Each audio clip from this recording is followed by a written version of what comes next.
Right next to me is saying it. You may hear him. Down goes Frazier.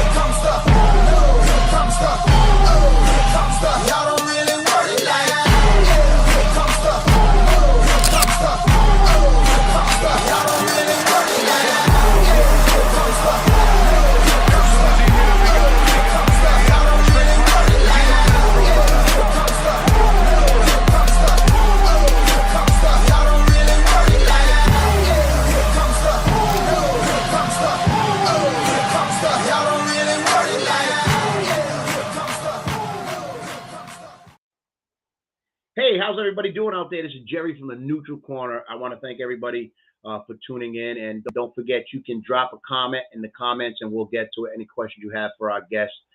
Give us a like, the Neutral Corner page on Facebook and on YouTube. Give us a like, subscribe so you know when we're going live every Monday night, 7 p.m. Eastern Standard Time, where we go live and talk with local fighters, professional fighters, ex-fighters, trainers, coaches, anybody involved in the sport of boxing, any gym that's involved in the sport of boxing. We ask you to come on and promote your gym, promote your programs and what you got going on. That's what the Neutral Corner is. It's a platform for you to be able to tell your story and your journey through boxing. And everybody has a story, and it's important that the story be told. That's what we're about, and that's what we want to do on the Neutral Corner, is be able to have that show where you're able to talk about your journey through boxing and how it's helped you in life and how it helps you out of life and things like that. So tonight's guest we got a good guest tonight that we're going to have on. We're going to talk a little bit about his boxing career, maybe a little bit about his amateur, and then get into a big fight he had with someone he looked up to. And it's going to be crazy. We're going to get into how he felt getting into the ring with this person, and we'll get into more of that, and you'll know who the person is. I want to thank all the boxing pages on Facebook and other platforms that allow me, the Neutral Corner, to post on their social media. I thank you. And if there's anything the Neutral Corner can ever do for you, let's do that. Let's work together. Let's grow together. I think networking and reaching out and helping each other is going to just make everybody successful in doing that. So tonight, listen, great fights over the weekend. Canelo, Fulton. I mean, there were some really, really good fights, exciting fights. It was good, so yeah, we'll get into a little bit with that after my guest. Tonight's guest on the Neutral Corner had a fight with someone he looked up to. I think he did more than look up to them. Let me try to adjust my camera here just a little bit. Maybe I shouldn't have did that, but I got to get the Neutral Corner shirt in there. Got to get the shirt in there. I don't know if you see the back. Get that all in there. Tonight's guest is Michael Gilbert, and he's fought Mickey Ward in the amateurs. We'll talk about that. He's fought Roberto Duran, a fighter that he looked up to, actually a fighter that's signed this belt right here, along with Sugar Ray Leonard and Tommy Hearns, autographed on the WBC belt. So let's not wait any longer. Let's get right into it. Let's have Mike come in. Mike, you want to join us? Sure. No problem there, JJ. How we What's doing? Happening? How you doing, man? How's everything? Good. You got my last name wrong. It's Colbert. Colbert. See, I told you that, Mike. And my producer, my son-in-law, told you. He was like, so he's bad at the last names. He's bad at them. Yeah. That's all right. What's up? Welcome. Thanks for joining in tonight. Mike, so everything's good. Everybody's healthy and doing good. Yeah, for the time being, yes. Yeah, absolutely. So, you had a span in the boxing world, professionally and amateurs, and I want to hear your story and get into it. Now, I know, and I didn't know this until Iceman John Scully told me that you had 3 fights with Mickey Ward. Yes, yeah. Let's get into that, because I know we were talking a little bit behind the scenes, and I was like, no, let's save it for the show. So let's get into it. Yeah, the first time I fought Mickey Ward, as I told you earlier, it was at the New England. It used to be called the New England AAU tournament. Later, it was a USB ABF tournament. They used to have it every year in Dorchester, and we were on our way to the tournament, and I thought I was fighting in the tournament. Right, Gilbert Pierce. I don't know if you remember him, heavyweight from Brockton. Mm-hmm. We had Brian Powers from Holbrook. He was in there. And, they were my teammates. I was still a novice. I had the least amount of experience out of all of us, but I had done pretty well. I think I had one loss, and I think I had 4 wins, let's say. And we get to the tournament, and I was told I wasn't in it, and because Vinny Paz was also in the tournament at 100, it was 132 pounds. He was the number one fighter in the country at the time at 132 pounds. So, and I told you earlier, 132 pounds. Wow, man. Yeah, I know, right? Yeah.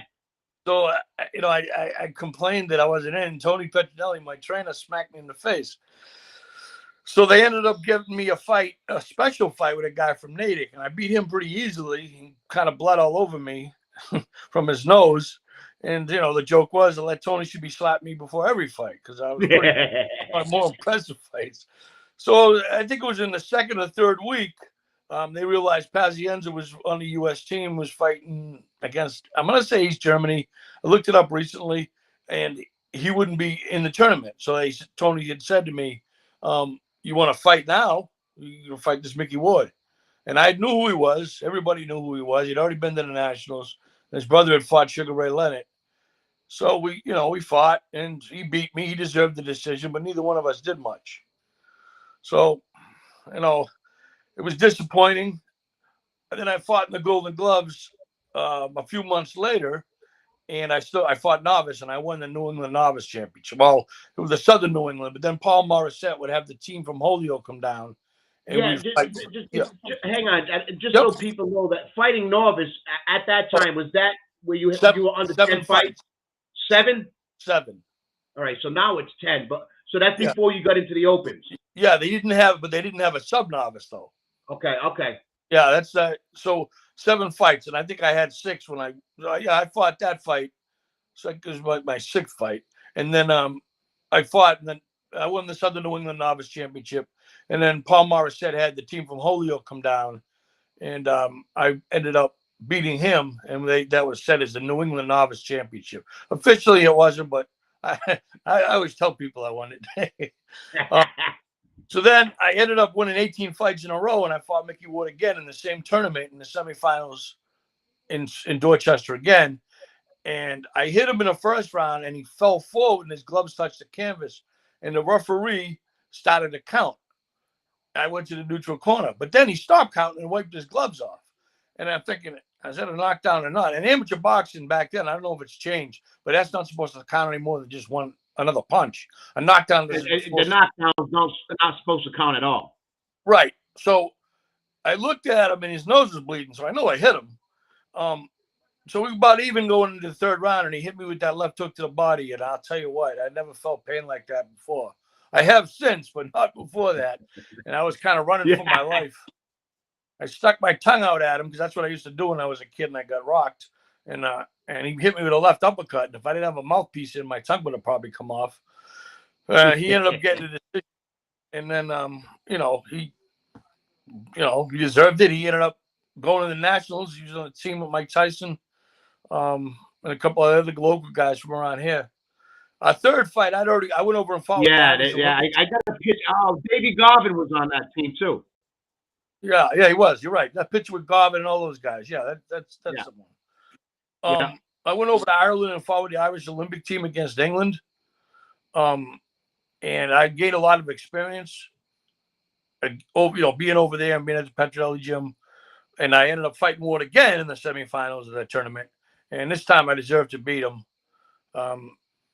It's on YouTube. People can watch it and decide for themselves. But I think I deserved a decision. So you think this time around you gained a little bit more experience fighting in England and all that? Yeah, I fought in Belfast. Yeah, I gained. But I mean, I was sparring at the Petronelli gym. People would come from all over the place because Baba was camp, and it was good sparring. I was sparring with a guy named Harry Arroyo. He was fighting Robin Blake on national television, and I was sparring with him while I was in the Golden Gloves tournament. Like no one else, none of these other fighters are sparring with a world-class lightweight. And, I did good with Blake. I did good with Arroyo, and he ended up beating Blake. Me and Robin Blake. Do you remember Robin Blake from the 80s? I'm not too familiar. Real exciting guy to watch. He was a guy that probably could box. He was a good boxer, but he'd stand and start slugging it out. And I ended up getting Arroyo ready to fight him, and my stablemate Edwin Corrette ready to fight him too. So me and Blake are really styles. But I was lucky. I always tell people I've been very fortunate in this sport to get the kind of experience I got at a young age because of being with the Petronellis. Yeah, the Petronelli brothers were big in the area and big all over. You know what I mean? How did you look? And I know you grew up. Well, you were born in, where'd you say? I don't want to screw Northern up. Northern Ireland? Yep. So you were born there. You came here, you said, when you were 2? 2.5. Yeah, I came here. Right, so 2.5. So was there a boxing in the family? Like, how did you get into boxing? I don't know. I just started liking it when I was about 10 years old. And Muhammad Ali, of course, was the first guy I liked the most. Until that goes with my whole story about Duran. Until I was in 6th grade gym class, and I just really started following the sport. And George Foreman was fighting Dino Dennis. I don't know if you know Dino. Yep. He ended up being my stablemate. But and I tell him my teacher, my gym teacher, who was a boxing fan, because I think we talked about it a little before. And I said, hey, George Foreman's fighting Dino Dennis tonight. And he goes, hey, who cares about that? He said, Roberto Duran's fighting tonight. And I was like, really? Who's that? I never heard of him. He goes, watch him. And he knocked out as he fought Alvaro Rojas. And he knocked him out in the first round. And he was my favorite fighter from that moment on. And I fought him almost 20 years to the day after seeing him fight for the first time. Wow. And that was someone you looked up to all the way through your amateur career. Yeah, what was it like how did the heck? What's that? No, I want, because Roberto Duran was someone after that you looked up to. You followed through your whole amateur career, and it's into some of your pro career. What was it like? Tell me the story how you got the call, how it came about that you were fighting Roberto Duran, and then we'll get into what it felt like being in the ring with Roberto Duran. Well, I was supposed to fight him 7 months before. I remember the day after Thanksgiving. In 1995, Vinny Vecchione was my man at this point. The Petronellis had split up. Pat and Goody didn't work together anymore. So you either went with Goody or you went with Tony, because Pat wanted Tony to take over his fighters. And I had one fight with Goody and I lost. It was like worst fight I've ever had, pro or amateur. It just didn't feel right anymore. So I ended up going to South Shore Boxing, and Cliff Phippen was my trainer for the most part. And Vinny Vecchione did most of the managing. And I'm sure you know who Vinny is. He's the one that stopped the Peter McNeely Mike Tyson fight. Yep. So Vinny calls me in the office. My name had come up with, to fight Duran a couple different times. Sean Fitzgerald from Worcester fought him once. Jacques LeBlanc, who was from Canada but fought out of Boston, he fought him. And my name come up both times because they're looking for an opponent that Duran's going to look good for. So Duran was scheduled to fight Hector Camacho, and they wanted a left-handed fighter. And, a guy that moved a little bit, somebody's not a big puncher. And they told me, Vinny said, well, you know what? He's going to fight 2 fights. He's going to fight one off of TV, and then he's going to fight in February, on USA Tuesday Night Fights. So I was like, okay, great. He says, you want that fight? I said, absolutely. I didn't even ask how much money I was going to get. So we ended up fighting. Well, he ended up fighting Camacho. So in January 16th of that, the month before Duran, I was supposed to fight Duran. Camacho was fighting a guy named Sal Lopez in his tune-up fight. I was going to be Duran's tune-up fight. Well, Camacho ends up getting headbutted and cut, and they stopped the fight in the second round. And I just had a feeling that was going to affect me. And sure as shit, I went in the gym the next day, and Vinny's like, "No, your fight with Duran's off." And I was so disappointed. I'm fighting him in Miami. I get 6 weeks to get ready for him. I was just so disappointed. So 7 months later, he calls me in the office. Mike, you want to fight Roberto Duran? And I said, when's the fight? He goes, 10 days. Ooh. Yep. I said, now keep in mind, I was fighting when he told me that, I was fighting in 3 days in Boston. Now, my opponent had changed 3 different times over 4 days. And they had me with Milton Leaks, where I broke his rib and knocked out the time I had fought him the year before. So I'm thinking, all right, I'm in with Leaks. So something's going on here. You know, he's swifting me around.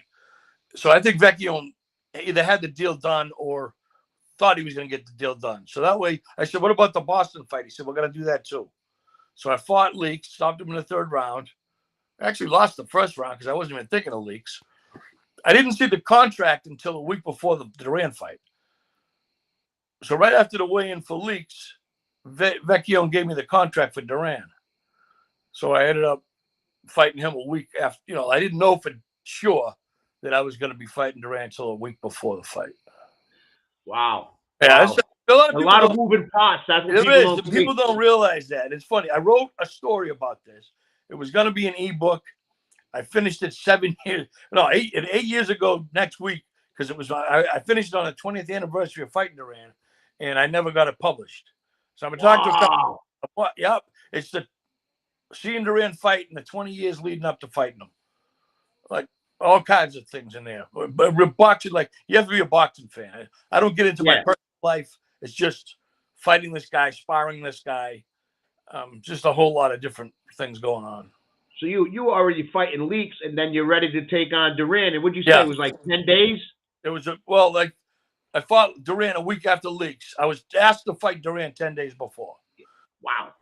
So and that's the way it was back then. You fought. It's not like today. So why haven't you fit? Let me ask you this. Yeah. Let's Justin Vieira is saying, let's get Mike's video on YouTube and get that book published. Why haven't you finished that book? Well, I had another fighter, an ex-fighter, help me, Brian Macy, great guy. But he lives in Thailand. He's from Connecticut. He's won the gloves a few times, New England gloves. And he told me, he said, you got to get more into talk more about your fights with Ward, because I talk about Mickey Ward. Like, to me, it was just another amateur like me. I don't really get into detail about my fights with him. So I had to rewrite that, which I'm still rewriting. And then other people have told me, like, when I went to fight in Ireland, it was during the height of the problems over there. Like, there was explosions going off as I'm driving to the gym. And I could have been killed, but I was more nervous about the guy I was sparring than the bombs in the street. Wow, so the guy you were sparring, who was that? Because he must have been that good. Well, Sammy Story, I spar with the most over there. His father was the Olympic coach, Jerry Story. I trained at Holy Family Gym, which is the gym they used for the movie, not the fighter, Daniel Day-Lewis is in it. That's the gym they used for that movie. And so Sammy Story went to the Olympics at 156. I sparred with a couple other guys who ended up being real good amateurs too. I mean, I only weighed 139 pounds, but I still gave them, I had been in with world-class guys already, so. Yeah, it's that experience that you gain. So we gotta get that book finished. Yeah, I know. I really do. Seriously, because that is something. I mean, look, the history, the stories. That's gonna get to these younger fighters. You've paved the way for so many, and the boxing game has changed so much because of the things you guys have done. You know what I mean? The Boxer with Daniel Day-Lewis. That's it. That's the movie. Yep. That whole movie. Yeah, that's Justin, my son-in-law, in the background doing that work right there, coming up with that. Thank you, Justin. Jerry Story actually has a small part in that movie. I think he's a trainer or something. But yeah, that movie came out after I fought there in '84, and I'm not sure what year the movie came out. I'm going to say '87, or it's based in '87. But yeah, it was a bad time over there. But I wanted to go over there and try to make that team. I didn't. I lost, but it's one of them deals you don't know what to expect, and I'm sitting there all excited until I get the newspaper in the afternoon of my fight, the day of my fight, and I read about the guy I'm fighting, and I'm like, oh man. His name was Brian Roach. He had 24 international fights. He'd won 21 of them. So wow. I knew I was in for a tough night. I was. Yeah, the movie that movie, The Boxer, came out in 1997. Okay, yeah, I think it's supposed to be from 1980. Like they based it in '87. Right. Because the troubles weren't bad in '97. Yeah. Wow. So yeah, that's amazing right there. The Mickey Ward, We know you got your book. You said you got a fight on tape. You want to get on YouTube. Where the Neutral Corner? Well, this my son-in-law Justin. He's gonna Yep. help you with that. We're gonna get that. We're gonna get you a YouTube page, Mike, because I think your story is amazing. We haven't even got into the Roberto Duran fight and stuff like that. But you got to get. You can't. You guys. I tell John Scully the same thing. He's talking about writing a book. Every time he writes something on Facebook and I read it, I hear his voice. Like I call John Scully like the encyclopedia of boxing. Oh, John, very knowledgeable. Yes. Oh God, yeah. Been a good friend of mine for over 30-something years. Great guy. I know what I like about John Scully.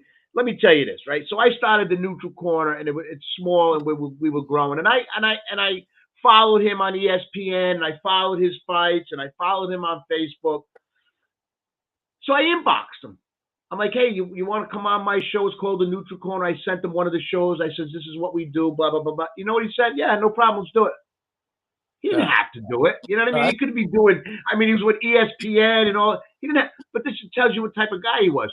And when I interviewed him, he was training Chad Dawson at the time. Yep. And I'm interviewing him, and I'm noticing how like his knowledge, like where he was. He's got like a photographic memory. I got kind of the same thing as far as I remember all my my fights and everything was going on at the time and around them. I got the same way with that. I got another good one for you. You got to find interesting. So I'm fighting in this. I love those. I love when my guests say that. Go ahead. All right, I'm fighting in Dorchester in this tournament called the Golden Belt. This is 1983. So it was before I fought Ward the second time because I fought him in like September. I fought him, September of '83 the second time. So this is like May. I was still in high school, and I had made it. I was fighting the guy I asked you if you were related to, Bobby Souza. I was fighting Bobby Souza in the finals of this tournament. I'd already beaten him twice. So the night of the tournament, he doesn't show up. But John Red Shea shows up. And you know who John Red Shea is? No. John Red Shea shows up. Now, he had been a New England champion at a lighter weight. Big, he had a reputation. He's from South Boston. So Shea shows up. I'm like, he can't fight. He didn't make it in the finals. He didn't qualify. Nope, they let him fight. I beat him. After the fight, I get introduced to this guy, Jimmy. Well, Jimmy was Whitey Bulger, and Shea was Whitey's big drug dealer, and ended up getting caught, and did I think 11 years in jail. Wrote a book called Rat Bastards. Right? Yeah. So I mean, wow. I didn't even know who Whitey Bulger was. Friends of mine were like, you know who that guy is? Like, no, I don't know who he is. And years later, when he went on the run, is when I found out who he was. That's crazy, man. Yep. That's how did when you realized who he was, you must have been like, wow, I met that guy. Yeah, I was like, oh man, you don't know evil, when it's staring you in the face. 17, I didn't know. If he wasn't from Brockton, I didn't know who he was. Jesus, that's crazy. That's crazy. So look, let's get back to the Roberto Duran. So you get the call for the fight. You're gonna take the fight, right? You're in the locker room. The fight before you come on, Roberto Duran. Talk to me. What's going through your mind at that moment? Well, it's funny because every fighter is going to tell you that they don't get nervous or they don't get ready. Yeah, they'd all do it. John Scully be one of the. John has that great line about sitting in the locker room before a fight will strip any man, no matter, and it's the truth. But it isn't even just that. Like so we fly from Boston to Pittsburgh, and then we got a limo from Pittsburgh to where I fought him at the casino in West Virginia, the Mountaineer Casino. And all week, I'm training, and and it's showing on ESPN. Mike Colbert versus Roberto Duran. I was on the radio, Bill Carpenter's radio show of former mayor of Brockton, God rest his soul. And everywhere I went, hey, good luck, and this was it. And I was so excited and so pumped until I got about halfway through my flight to Pittsburgh, and I realized I got to fight this guy now. Then it starts to sink in. And then the John Scully quote comes in. Yeah. So we get there, we go to our hotel room, and now we're gonna go down and meet the press, downstairs at the weigh-in. So I go in and I sit down, and people are around me talking, asking me questions with microphones in my face, and all of a sudden Duran walks in the room, and every one of them gets up and walks away from me. So they go over. So here is this guy that I idolized, and I don't even use that word very often, but I idolized since I was 11. And there he is, staring there right in front of me. Just hard to explain. He didn't look real. Like his face looked so flat. And I'm thinking, wow, if I keep boxing, is my face gonna look like that? Like, and we get in, we get up on the scale, and I think I stepped on it first, and I weighed under the weight, and he gets on there, he's just under the weight, and he looks at me and he says, the one thing people don't realize is Roberto Duran speaks a lot better English than he lets on. I was told he pretends he doesn't speak English, so he doesn't have to deal with the press. So He looks at me and he says, "You ready for tomorrow?" And broken English, but definitely understandable. Yeah. And I jumped back at him and I said, "Yeah, are you?" And I kind of lurched forward, and I think he was a little surprised by that. Yeah. You did. But then it just go back to your hotel room and wait, and that's basically how it is. The day of the fight, I fought him the next day, and we went to the mall in the area because my trainer's like, we got to get this guy out of his room and walk around. So we're walking around the mall, and everybody has little signs saying that they're showing the fight. A couple of them had my name spelled wrong, which pissed me off. But just the way I pronounced it, I screwed that up, right? Oh, yeah, it wasn't the way you pronounced it. So then we're coming back. So we come back in, and I'm starting to feel a little more confident now. Walking in here, I got a game plan, and we're gonna do this, we're gonna do that. And all of a sudden, as we're coming in the building, there's Duran walking down this long hallway by himself. First time I seen him by himself. He was surrounded by people that kept staring at me the whole time since we got to West Virginia. And there's Duran walking down the hallway, coming towards us. So I step out in front of him. And he stops, he looks up at me and starts swearing at me in Spanish. Now, I got a guy with me named Chico, who I assume was Spanish. So, Chico, what did he just say? I didn't understand. He goes, how the hell do I know? I'm Italian. And that was, that was the one time that I thought, wow, I think I got this guy rattled a little bit. You think you're in his head a little bit. I thought I was. And, it's just so weird how it didn't. He was 45 and I was 31. I turned 31 like the week before. And, at that age, when you're 31 and you're fighting a 45-year-old, you think he's old. And he was doing everything. And he's been in a lot of wars. He's been in a lot of wars. Yeah, he did. I was his 100th.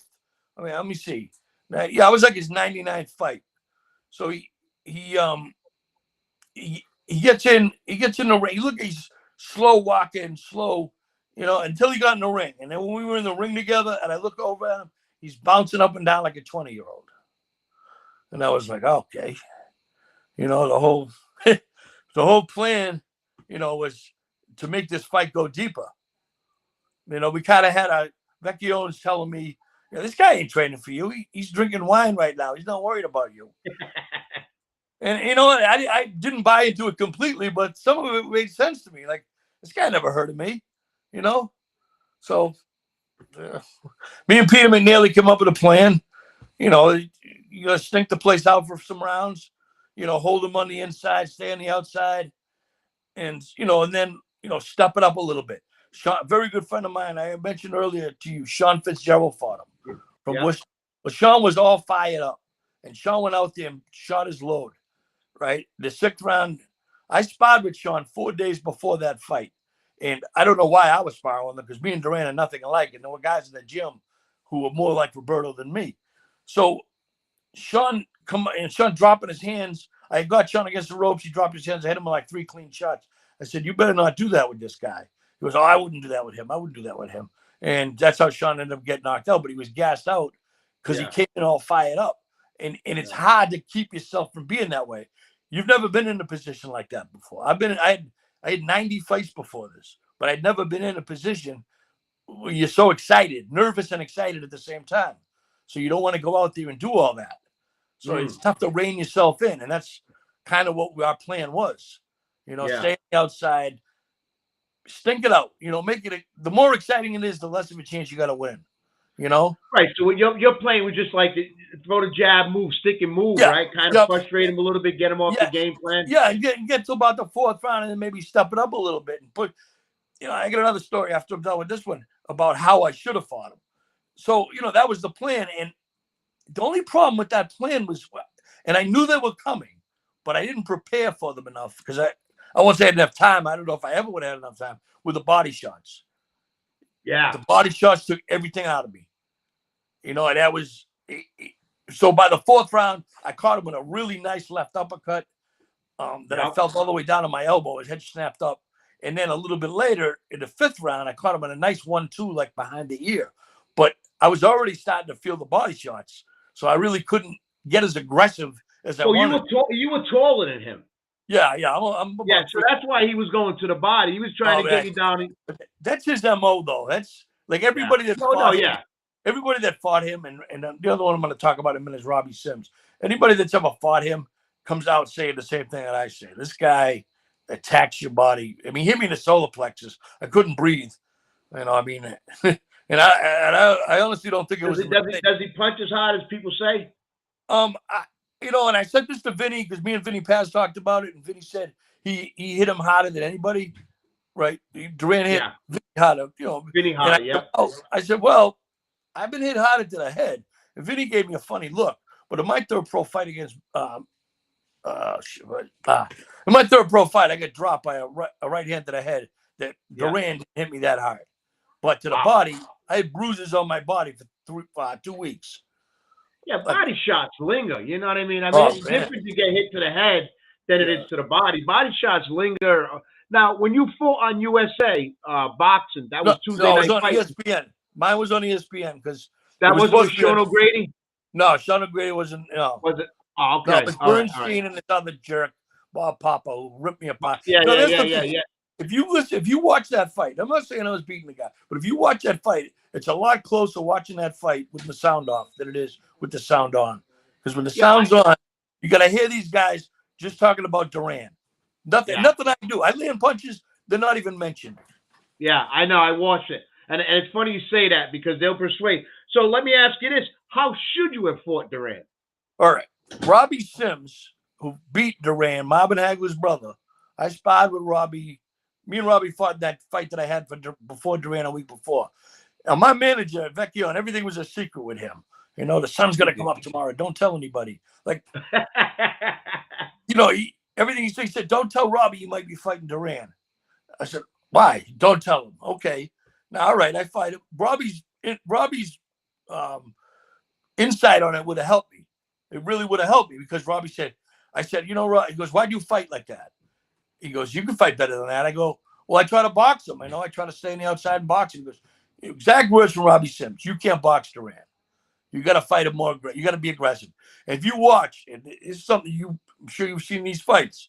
When Marvin fought Duran, he boxed the first 12 rounds and it was close. Yeah. He became aggressive in the last 3. Now, fighting Roberto Duran at 135 pounds and being aggressive, you're going to get knocked out in the first round. Fighting him at 160 or 165 that I fought him at, you're going to have your success. Yeah.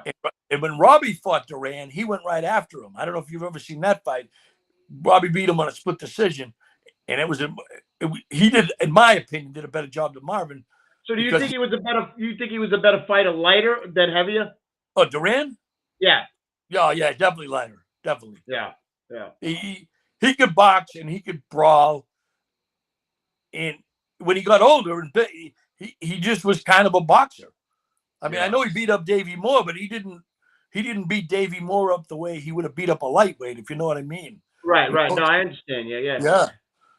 So Robbie told me I should have been pushing him back and been aggressive right from the opening bell. Yeah. That would have helped. Because you fought that fight. You guys were in close a lot. Well, yeah, I tried not to be there. I try to hold him. I try to hold him on the inside. Absolutely, but after the fight, what was it like? Shaking his. I mean, oh man, it was. Did you get a chance to talk to him? Did he know that you looked up to him? Did you let him know that? No, I never told him. No, I didn't. I wish I. Well, I asked him. I said, "Hey, let's get a beer." And he said, and he looked at me like he didn't understand me. And then he walked. First of all, when we hugged, he kissed me on the cheek, so I could tell he was pretty happy he won. I was very surprised by that. But then I said, "Hey, we got to get a beer together," and he looked at me like he didn't understand me. Then he walked around, the ring. Right before he left the ring, he said, went over and tapped me. He said, "I'll get you for that beer later," in perfect, unbroken English. "I'll get you for that beer later." Yeah. So I ended up, waiting around downstairs. I actually had hung out with Paul Spadafora, who won the lightweight championship a few years later. I had a couple of beers with my the people that was with me, and I never seen Duran. And I guess he was having a party up in his room. I guess I wasn't invited You to it. didn't get the invite. Yeah, you didn't get the invite. I wasn't invited to it. But Sean Fitzgerald, after he fought him, went to Duran's room.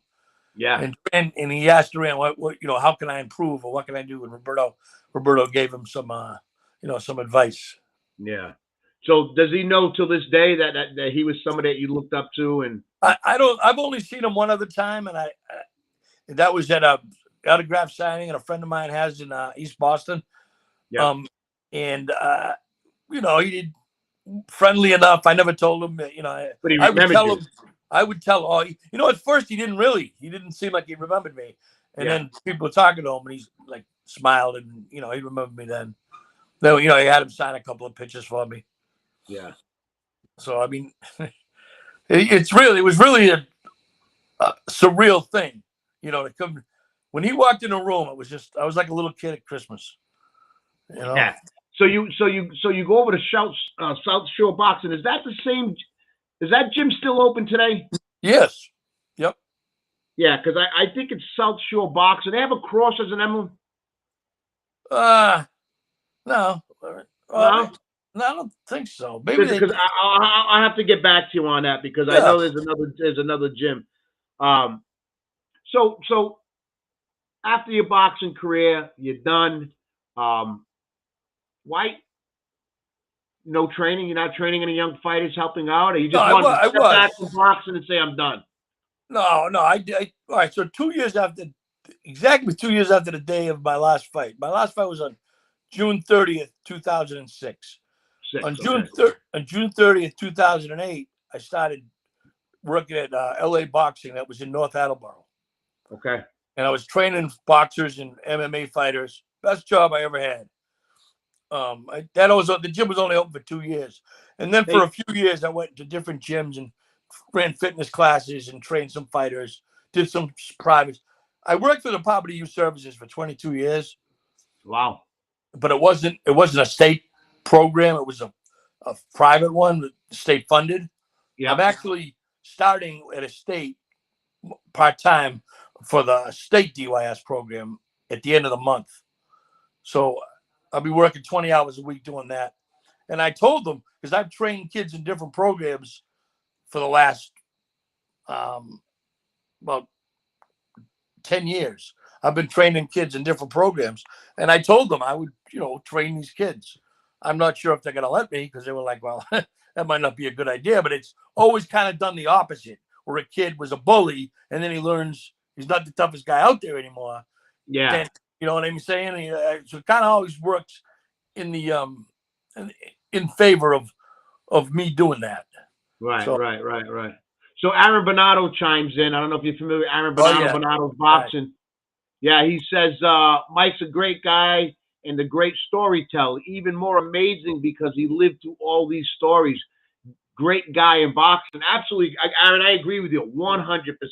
And that's why I reached out to Mike. I remember reading about you before, and then that thing popped up of Roberto Duran. I said, no, I got to get him on to tell his story because that's what I want the Neutral Corner to be about. So are you no longer training people, or are you just kind of enjoying retirement? Well, I had a bad stretch of luck, health-wise. With COVID, I got COVID pneumonia. I ended up. I was in a car accident, and I had a diverticulitis attack. The job that I'm starting at the end of the month, I was hired for 2 years before, but couldn't go to the fitness test. I couldn't go to the screening because of a diverticulitis attack, and I ended up getting an operation. So that's been straightened out. And in the middle of all that, a tree fell through my roof. So me and my wife and my kids were living in a hotel. So for about 2.5 years, you're just fighting and dodging life now, man. I was working. I fell down and broke. It all started. I fell down and broke 2 or 3 ribs, and then all of that other stuff happened. And I was at work. I was working at this private school. A kid kicked me in the ribs and broke 2 or 3 more of them. Jesus. Yeah, so I had a rough stretch for about 2.5 years, but Life's giving you most of some of your toughest fights. yeah, lately anyway. You know, the diverticulitis thing really, I don't know if you know what that is. It's very painful. Yep. It cost me a fight with Hector Camacho. Wow. Yeah. So Hector was fighting, ended up being his last fight. He was fighting in Florida. And my manager and trainer at the end of my career was my good friend, Mark Vaz. So Mark's had a lot of connections. He was Hector's cut man, a part trainer for some of Hector's career. So Hector was fighting Saul Duran from Mexico, and Mark was doing the undercard. And at the time I was working at LA Boxing. So I had been sparring, I had been training guys. And as soon as I knew Mark was involved with that show, I started training harder just in case Camacho needed an opponent. He's the fight I really wanted. I mean, I got to fight my hero, but Hector's the fight I really wanted. I got Franco Diorio ready to fight him. He fought him on Tuesday night fights. And Franco came back and told me, he said, "You can beat this guy." I said, "Wow, all right." So sure as shit, about 6 days before the fight, Mark calls me and said, "Camacho's opponent is asking for more money. How much do you weigh?" And I said, "Mark, I weigh 172, but I get this stomach problem. I'd never pass the physical."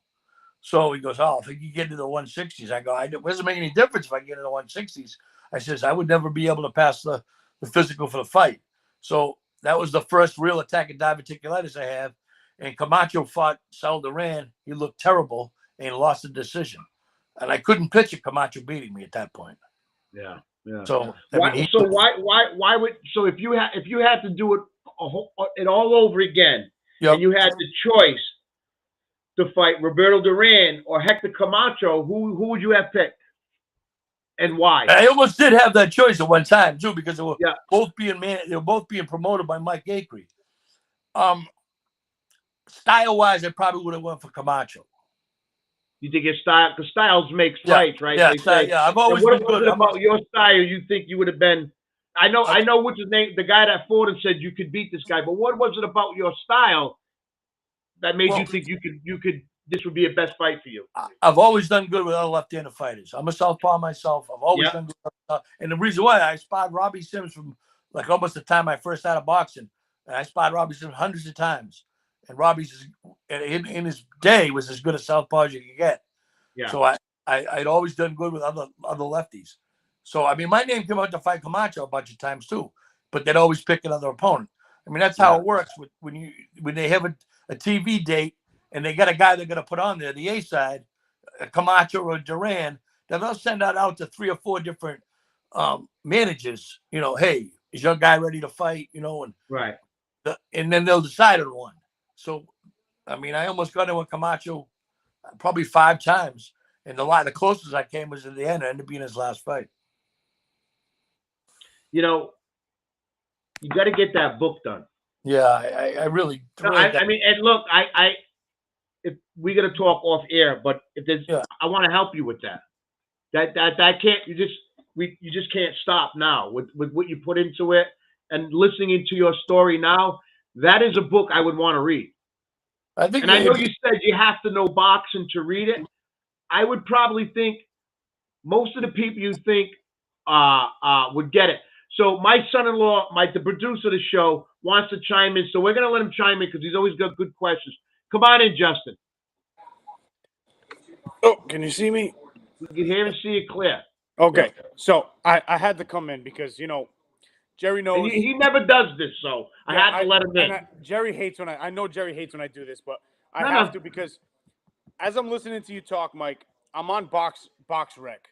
Yeah. Right. So I'm, you know, because I like to say I'm not a boxing guy by any means. I enjoy watching it.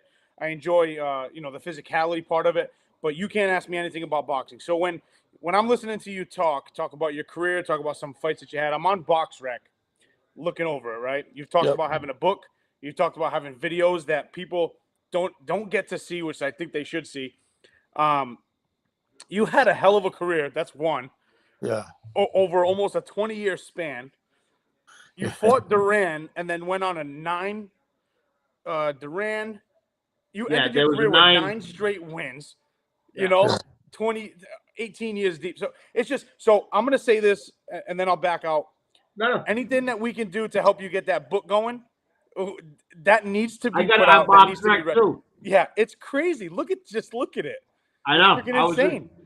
We need to get that book out. We need to get you hooked up on YouTube, get Yeah. you a channel. That way you can post some of these videos, even if you wanted to make videos or people need to hear this kind of stuff. Obviously, you're local to us. So I think, Jerry, if Aaron's listening, when the Boo Bash comes around at Bernardo Boxing, I think we need to have Mike come down with us and hang out with us absolutely. and watch some of that going on because just insane story. So we're gonna help you get that book, and we gotta help you get these videos on YouTube.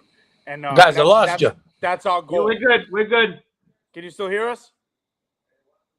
Can you hear us? Oh no! Can you still Guys. hear us? Hello. Hello. I lost you. Okay, back out and come Back back. out and come back in. Is there? Hold on, I'm trying here. Hang on, Mike. We can see you, Mike. He backed out. Here he is. I can't hear you. Can you see us? Let me text him. Yeah. Okay, there he goes. He backed out. See if he comes back in. But just I incredible. know. I got his whole. Hang on here, Justin.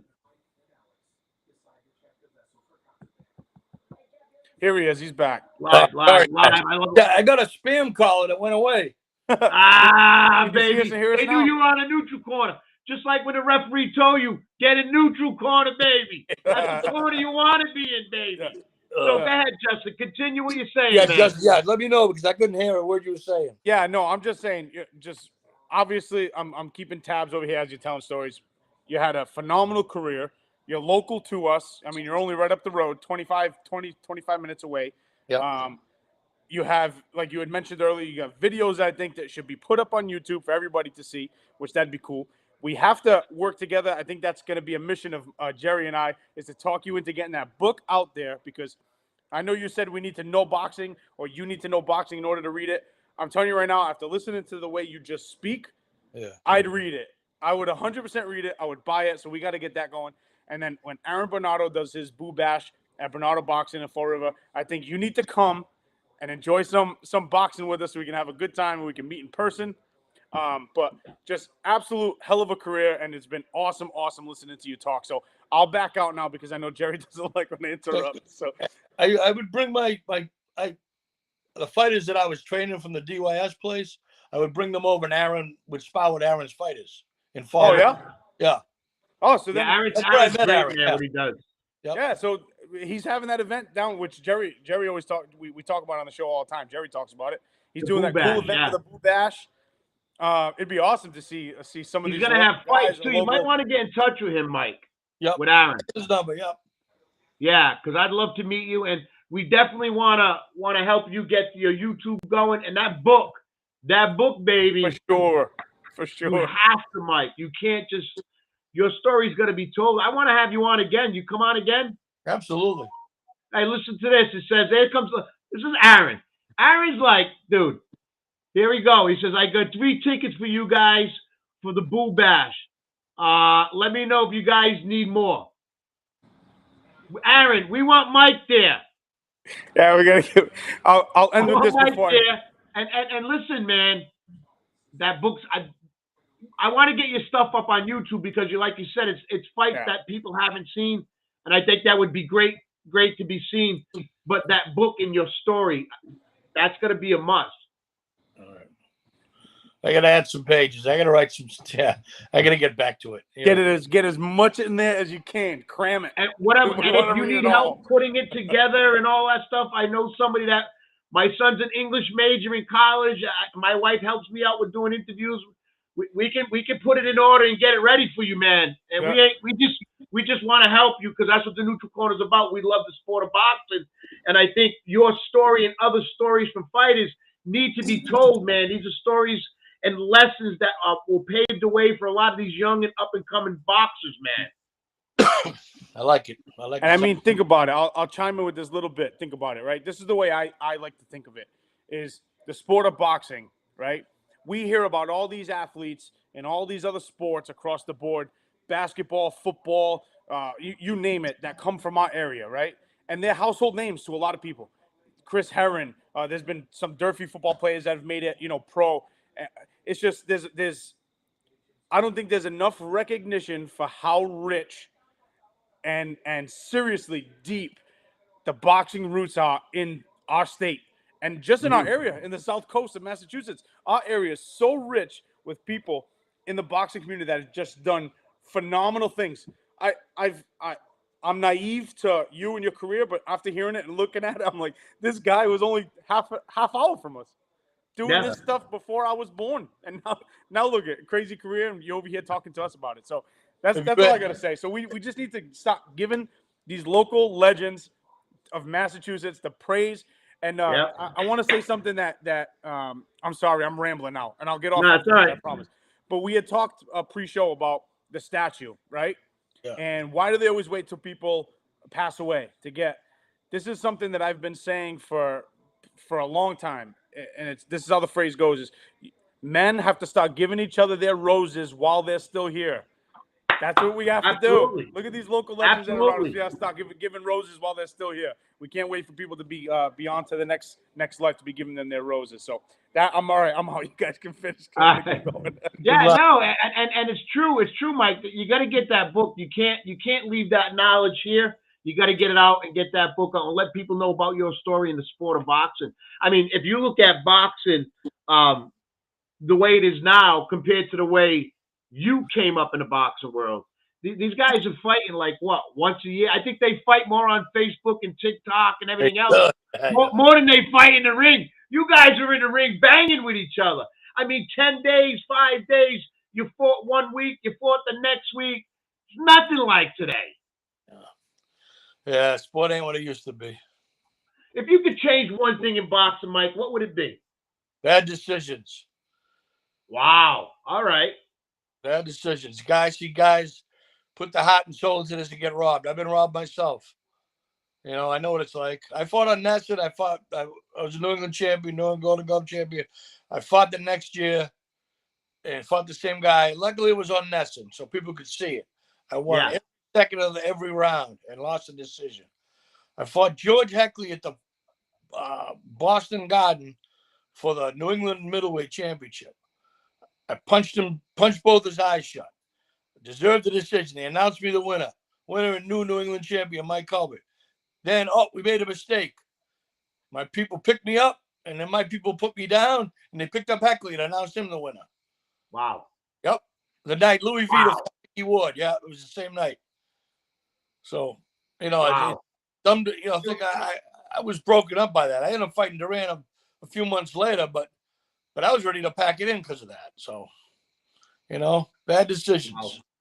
That's amazing. That's what I ask. I consider you guys are legends. You, Iceman, Michael Nunn, all you guys that I've taught, you guys are all legends in the sport of boxing. And to have you on the Neutral Corner, Mike, is an honor. And I want to thank you for taking time out of your day to come on my Neutral Corner page that's still growing and be part of that. I thank you. And man, look, you're a legend in the area, and you got to get that ebook out. You got to get those fights out. You got to. I tell you, man, get the book ready. Get the stories out. They need to be told. Okay, Aaron Bernardo. Same thing happened to one of my pros last summer. Need better officiating in the pros. Oh, yeah. That's from Aaron. But you lived it. Aaron lived it. You know what I mean? And that's why these stories are going to be told. And a young fighter coming up, Mike, right now, maybe he's still in a novice. Maybe he's got 3 or 4 or 5 fights. Maybe struggling a little bit with something.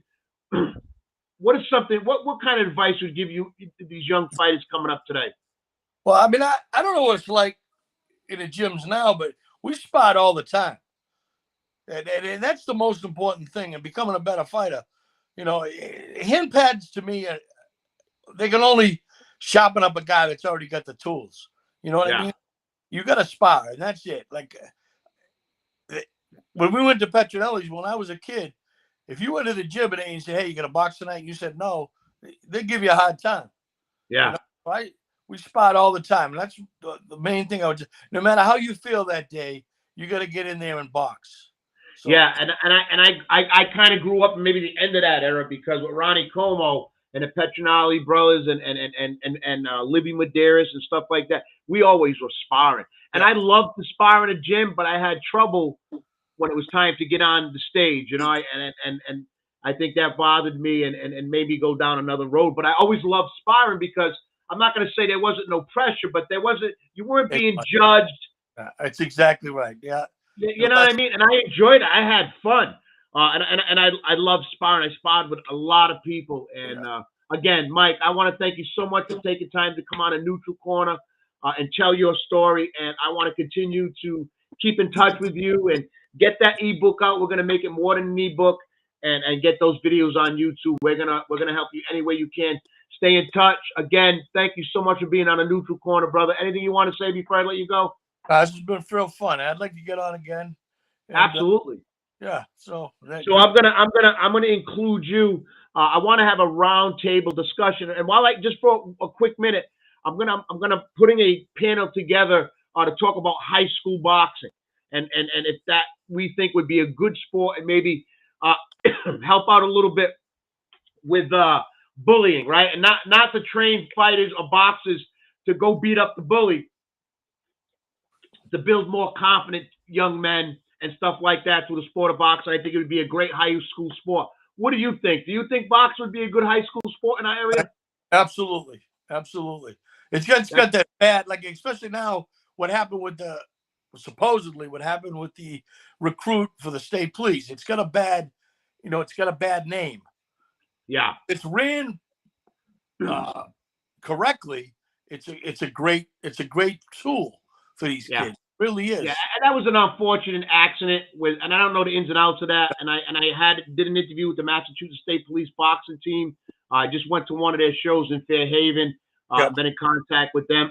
That's an unfortunate situation. Our thoughts and prayers go out to the family and the team of Massachusetts State Police. But it's boxing, and unfortunately, that's some of the things that happen. You know what I mean? I mean, you don't know what's going to happen, and you've been in some tough fights, Mike. So you know more than anybody. Yeah. Yeah, it's a brutal, it's an unforgiving sport, that's for sure. Yeah.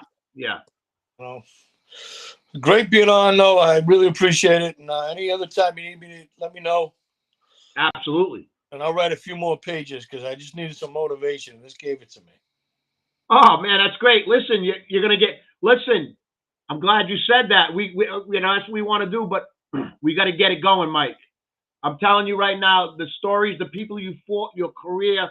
It's an amazing book. It's an amazing journey through the sport of boxing. It doesn't happen nowadays, and we need to pass this knowledge. And you never know, you might get a young person, a young fighter grabs that book, starts reading, and be like, "Wow, kind of went through the same things I went through." So think that too, man. Your journey through the sport of boxing is someone else's guide through the sport of boxing. That would be nice. I try to help the kids that I work with, and hopefully, set them on the right path if they choose this path. Absolutely, brother. Thanks so much for joining us. We're gonna have you on again. Have a great night, brother. You too. Thank you. So yeah, absolutely. Great fighter and great story. We got to get his story out there. Justin, I know Justin and myself and we'll reach out to some other people might be willing to help to get that book up and get him a YouTube page, show him how to run the YouTube page. It's not that difficult. He'll catch on to it. He caught on. When I talked to him a couple of days ago about coming on the show, he was like, "Well, I'm not too technical suave with the computers and stuff." He did fine tonight. He did phenomenal tonight. So I know the YouTube page, he'll get that up and going. We'll help him with that. And Mike, I mean that. My son-in-law, Justin, and I, we're going to help you get those fights up. He's got fights with Mickey Ward that no one's ever seen. He's got other fights that no one's ever seen. And we want to get those fights on YouTube so people can view them and see them. It's just the history of boxing and Mike's story, and we don't want that to go untold. So we're going to help him do that. He was a great guest. Great honor having him. An absolute legend in the sport of boxing right there. I want to thank everybody for joining in tonight. It was a great show. I hope you get to share the show as much as possible. Go to the Neutral Corner Facebook page and give us a like. Go to the YouTube page, give us a like. Subscribe to both pages. Share the show, share the pages. The Neutral Corner is about all you boxing gyms, trainers, cut man, trainer women, managers, fighters, professional, amateur, A side, B side. I don't care what side. You're welcome here on the Neutral Corner to tell us your story and your journey through the sport of boxing. Have a great night, everyone. Right next to me is saying it. You may hear him. Down goes Frazier.